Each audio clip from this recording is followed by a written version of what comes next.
Hi ಸ್ನೇಹಿತರೆ, ನಮಸ್ಕಾರ. ದಿನಕ್ಕೊಂದು ಕತೆಗೆ ನಿಮಗೆ ಸ್ವಾಗತ ಸುಸ್ವಾಗತ.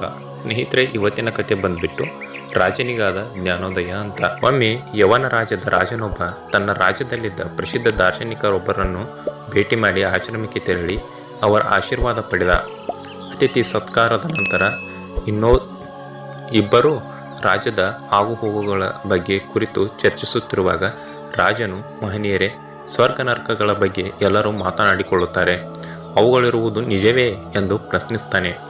ಆಗ ದಾರ್ಶನಿಕರು, ಅದು ಒತ್ತಟಿಗಿರಲಿ ಮಹಾರಾಜ, ಮೊದಲು ನೀನು ನಿನ್ನ ಹೊಟ್ಟೆಪಾಡಿಗೆ ಏನು ಮಾಡಿಕೊಂಡಿರುವೆ ಎಂದು ಪ್ರಶ್ನಿಸ್ತಾರೆ.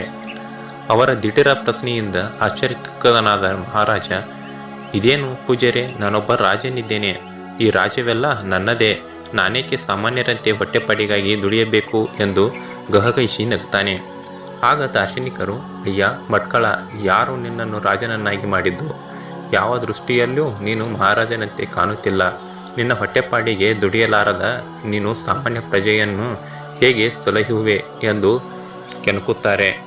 ಕ್ರೋಧಗೊಂಡ ಮಹಾರಾಜನು ತನ್ನ ಖಡ್ಗವನ್ನು ಕೈಯಲ್ಲಿ ಹಿಡಿದು, ಎಲ್ಲವೋ ಮೂರ್ಖ, ಇಡೀ ರಾಜ್ಯಕ್ಕೆ ರಾಜನಾದ ಮಹಾಪೂಜ್ಯನಾದ ನನ್ನನ್ನು ಭಟ್ಕಳನಂತೆ ಸಂಭವಿಸುತ್ತಿರುವೆಯಾ? ದಾರ್ಶನಿಕರೆಂದು ಸಲಹೆ ಕೇಳಿದರೆ ನನಗೆ ಅಪಮಾನ ಮಾಡುತ್ತಿರುವೆಯಾ? ಸ್ವಕ್ಕೆ ನಿನಗೆ ಈಗಲೇ ನಿನ್ನ ತಲೆಯನ್ನು ಕತ್ತರಿಸಿ ಹಾಕುತ್ತೇನೆ ಎಂದು ಮುನ್ನುಗ್ಗುತ್ತಾನೆ.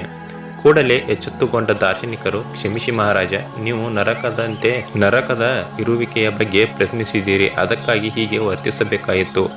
ನಾವೀಗ ನರಕದ ಸ್ಥಿತಿಯಲ್ಲಿದ್ದೀರಿ.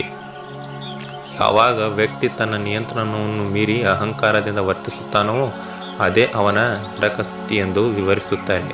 ಆಗ ಮಹಾರಾಜನಿಗೆ ತನ್ನ ತಪ್ಪಿನ ಅರಿವಾಗುತ್ತದೆ, ಕ್ಷಮೆ ಬೇಡ್ತಾನೆ. ಕೂಡಲೇ ದಾರ್ಶನಿಕರು, ನೀವೀಗ ಸ್ವರ್ಗದ ಬಾಗಿಲಲ್ಲಿದ್ದೀರಿ, ಶಾಂತತೆಯೇ ಸ್ವರ್ಗ ಎನ್ನುತ್ತಾರೆ. ಮಹಾರಾಜನು ಗುರುಗಳಿಗೆ ತಲೆಬಾಗಿ ವಂದಿಸಿ ಮುನ್ನಡೆಯುತ್ತಾನೆ. ಸ್ನೇಹಿತರೆ, ಇದಾಗಿತ್ತು ಇವತ್ತಿನ ಕತೆ. ಈ ಕತೆ ಬಗ್ಗೆ ನಿಮ್ಮ ಅನಿಸಿಕೆಯನ್ನು ಕಮೆಂಟ್ ಮಾಡಿ. ಕತೆ ಇಷ್ಟ ಆದರೆ ಒಂದು ಲೈಕ್ನ ಮಾಡಿ.